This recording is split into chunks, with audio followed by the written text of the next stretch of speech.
אוקיי, היום אני רוצה להראות לכם משהו ממש מגניב. איך פותחים את התיקייה שבה מתקינים דברים למיינקראפט.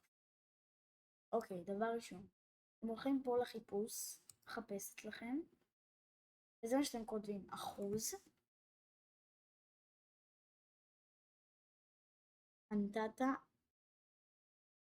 אמתתה אחוז, אוקיי? זה מה שאתם כותבים פה בחיפוש, אתם רואים? זה לא משלים לכם. תיקיית קבצים. אם אין לכם כוח לכתוב, פה יש לכם את זה. זה מביא אתכם לגוגל, לוחצים מהר קונטרול C. אתם רואים, מחפשים פה. אז עושים קונטרול C במקלדת.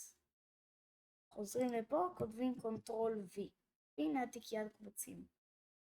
אם אתם רוצים של המיינקראפט, אז נכנסים לנקודה מיינקראפט, ופה יש לכם את כל התיקיות שהתקנתם וכל הדברים. שמחתי לעזור. וזהו.